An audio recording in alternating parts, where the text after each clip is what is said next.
Hi all, welcome to my channel. ഇന്ന് നമുക്ക് എളുപ്പത്തിലൊരു tiffin sambar ഉണ്ടാക്കിയാലോ. അതായത് ഒത്തിരി കഷ്ണങ്ങളുടെ ബഹളമൊന്നും ഇല്ലാതെ നല്ല ടേസ്റ്റി ആയിട്ടുള്ളൊരു സാമ്പാർ. ദോശയ്ക്കും ഇഡ്ഡലിക്കും ചോറിനും എല്ലാം നല്ല ടേസ്റ്റി ആയിട്ട് ഇത് കഴിക്കാൻ. ഇഡ്ഡലിയുടെ കൂടെയൊക്കെയാണ് നല്ല സൂപ്പറാണിത്.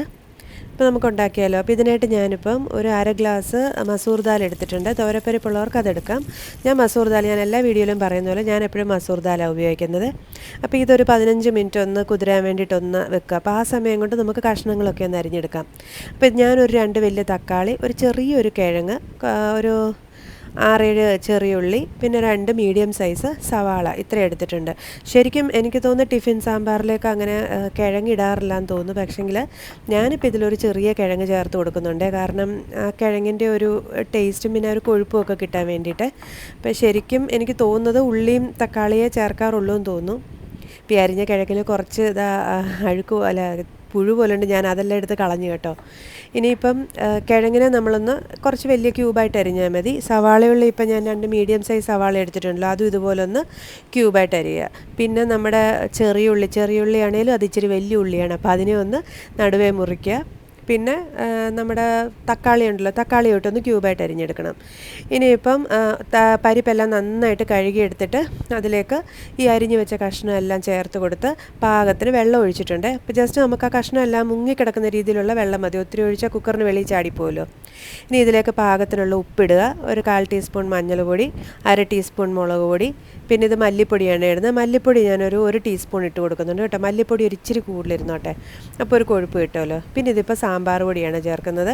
സാമ്പാർ പൊടി ഞാനൊരു 1 ടേബിൾ സ്പൂണോളം സാമ്പാർ പൊടി ചേർത്ത് കൊടുക്കുന്നുണ്ട് കേട്ടോ. ഇതിപ്പോൾ സാമ്പാർ പൊടി ഇല്ലാതെ നമുക്ക് നല്ല ടേസ്റ്റി ആയിട്ട് സാമ്പാർ വെക്കാവേ. അത് ഞാൻ വേറെ ഏതെങ്കിലും ഒരു പ്രാവശ്യം ഒരു വീഡിയോ ആയിട്ട് ചെയ്യാം കേട്ടോ. സാമ്പാർ പൊടി ഇല്ലാതെ നമുക്ക് എങ്ങനെ സാമ്പാർ നല്ല ടേസ്റ്റി ആയിട്ട് ചെയ്യാവുന്നേ. അപ്പോൾ ഇതിപ്പോൾ ഞാൻ തൽക്കാലം എന്തായാലും കുറച്ച് സാമ്പാർ പൊടിയും കൂടെ ചേർത്ത് കൊടുക്കുന്നുണ്ട്. ഇനിയും കുക്കർ അടച്ച് ഇതൊന്ന് വേവിക്കാൻ വെക്കണം. ഇപ്പോൾ ഒരു 4-5 വിസിലോളം ഞാനത് കേൾപ്പിച്ചിട്ടുണ്ട്. കേട്ട് കഴിഞ്ഞ് തുറന്ന് കഴിയുമ്പോഴത്തേന് നമ്മുടെ പ്രഷറെല്ലാം പോയി തുറന്ന് കഴിയുമ്പോഴത്തേന് പരിപ്പും കഷ്ണങ്ങളും എല്ലാം നന്നായിട്ട് വെന്തിട്ടുണ്ട്. നമ്മളെല്ലാം ഒരുമിച്ചിട്ടല്ലേ ചെയ്തിരിക്കുന്നത്. അപ്പോൾ ഇനി എൻ്റെ സ്ഥിരം ഒരു ആയുധമാണ് നമ്മുടെ ഈ മാഷ് ചെയ്യുന്ന ഈ ഒരു മാഷറെ. അപ്പോൾ ഇത് വെച്ചിട്ട് ജസ്റ്റ് ഒന്ന് മാഷ് ചെയ്ത് കൊടുക്കുക. അപ്പോൾ ഇതിനകത്തുള്ള ആ കിഴങ്ങ്, പിന്നെന്താ പറയുക, നമ്മുടെ ഉള്ളി, തക്കാളി, പരിപ്പ് എല്ലാം നന്നായിട്ടൊന്ന് മിക്സ് ആയിക്കോളൂ ഇതിൽ. അപ്പോൾ ഈ ടിഫിൻ സാമ്പാറിൽ ശരിക്കും പറഞ്ഞാൽ ഇങ്ങനെ ഒന്ന് മിക്സ് ചെയ്തെടുക്കുമ്പം അത് നല്ലൊരു ഇതായിട്ട് കിട്ടുവേ. എല്ലാം കൂടെ ഒന്ന് മിക്സായി ഇതിൻ്റെ ടേസ്റ്റ് എല്ലാം ആ പരിപ്പിലേക്കൊക്കെ ഇറങ്ങി. അപ്പോൾ നമ്മളിതെല്ലാം മിക്സ് ചെയ്യുമ്പോൾ ഇതുപോലെ സാമ്പാർ ഒരിത്തിരി കൊഴുക്കുക. അപ്പോൾ അതിലേക്ക് നമ്മൾ തിളപ്പിച്ച വെള്ളം തന്നെ ചേർക്കണം കേട്ടോ. പച്ചവെള്ളം എടുത്ത് ഒഴിക്കരുത്, തിളച്ച വെള്ളം തന്നെ ഒഴിക്കണം. ഞാനിവിടെ വെള്ളം തിളപ്പിച്ച് വെച്ചിട്ടുണ്ടായിരുന്നേ. അപ്പോൾ അതും ഒന്ന് ചേർത്ത് കൊടുത്തിട്ട് വീണ്ടും ഫ്ലെയിം ഓണാക്കി ഈ സാമ്പാറിനെ ഒന്ന് തിളക്കട്ടെ. അപ്പോൾ ഇതിലേക്ക് ഞാനൊരു 1/4 ടീസ്പൂൺ പഞ്ചസാര ഇട്ട് കൊടുക്കുന്നുണ്ട്. എല്ലാ ഇതിലും പറയുന്ന പോലെ തന്നെ നമുക്ക് ആ ടേസ്റ്റ് എല്ലാം ഒന്ന് ബാലൻസ് ആയി കിട്ടാൻ വേണ്ടിയിട്ട് കേട്ടോ. പഞ്ചസാര ഇല്ലെങ്കിൽ ശർക്കരയാണ്, അതാണ് കുറച്ചുകൂടെ നല്ലത്. കുറച്ച് ശർക്കര, ഒത്തിരി ഇടരുത്, ഭയങ്കര മധുരമായിപ്പോൾ. കുറച്ച് ആ ഒരു ടേസ്റ്റ് ബാലൻസ് ആവാനുള്ള മധുരത്തിന് വേണ്ടി മാത്രമുള്ള പഞ്ചസാരയോ ശർക്കരയോ ചേർത്ത് കൊടുത്താൽ മതി. അപ്പോൾ ഇനി എന്നിട്ട് ഇത് നന്നായിട്ടൊന്ന് ഇളക്കുക. അപ്പോൾ ഇതിൽ നമ്മളുണ്ടല്ലോ, ഞാൻ പറഞ്ഞില്ല കിഴങ്ങ് മാത്രമേ ചേർത്തിട്ടുള്ളൂ. ഇനിയിപ്പോൾ വേണമെങ്കിൽ ഇപ്പോൾ ഓരോരുത്തർക്ക് പരീക്ഷണാടിസ്ഥാനത്തിൽ വേണമെങ്കിൽ ചെറിയ അളവിൽ ക്യാരറ്റൊന്നും ഇട്ട് കൊടുത്തിട്ട്, മക്കളൊക്കെ കഴിക്കുമ്പോൾ അവർ കഷ്ണമായിട്ട് കഴിക്കുന്നില്ലെങ്കിൽ കുറച്ച് ക്യാരറ്റൊക്കെ ഇട്ട് കൊടുത്തിട്ട് ഇതോട്ട് മാഷ് ചെയ്താൽ മതി. അവരറിയല്ലോ അതിനകത്ത് കഷ്ണം ഉണ്ടെന്ന്, അവരത് കഴിച്ചോളും കേട്ടോ. നല്ലൊരു ഐഡിയ ആണത്. എനിക്ക് അങ്ങനെ ഞാൻ മക്കളെ കൊണ്ട് കഴിപ്പിക്കുന്നതുകൊണ്ടാണ് പറഞ്ഞത്. ഇവിടെ ഇതോട്ട് കഷ്ണങ്ങളെല്ലാം പെറുക്കി മാറ്റി വെക്കും. അപ്പോൾ ഇതാകുമ്പം പെറുക്കി മാറ്റി വെക്കാനൊന്നും ഇല്ലല്ലോ.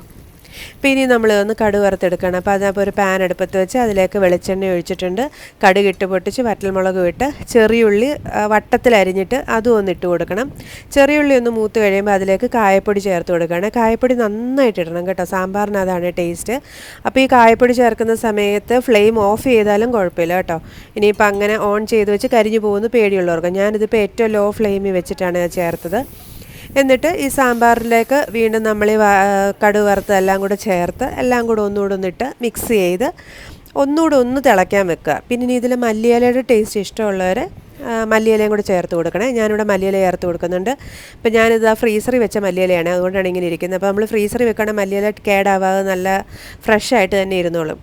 അപ്പോൾ മല്ലിയിലയും കൂടെ ചേർത്ത് കൊടുക്കുന്നുണ്ട്. ഇനിയിപ്പോൾ ഇത് മിക്സ് ചെയ്ത് നമ്മൾ കഴിഞ്ഞാൽ നമ്മുടെ സാമ്പാർ റെഡിയായി. ഇനിയിപ്പോൾ ഒന്ന് ജസ്റ്റ് ഒന്ന് തിളച്ചാൽ മതി. അപ്പോൾ ഈ സമയം നോക്കി ഉപ്പ് എന്തെങ്കിലുമൊക്കെ വേണമെങ്കിൽ നമുക്ക് വീണ്ടും ചേർത്ത് കൊടുക്കാം. അപ്പോൾ കൊഴുപ്പ് ഒത്തിരി വേണ്ട എന്നുള്ളവർ കുറച്ചുകൂടെ തിളച്ച വെള്ളം ഒഴിച്ച് കൊടുത്താലും മതി കേട്ടോ. അപ്പോൾ ഇതെല്ലാവരും ഒന്ന് ട്രൈ ചെയ്ത് നോക്കണേ. ദോശയ്ക്ക് ഇഡ്ഡലിക്ക് എല്ലാം നല്ല കോമ്പിനേഷനാണ്, ചോറിന് നല്ല കോമ്പിനേഷനാണ് കേട്ടോ.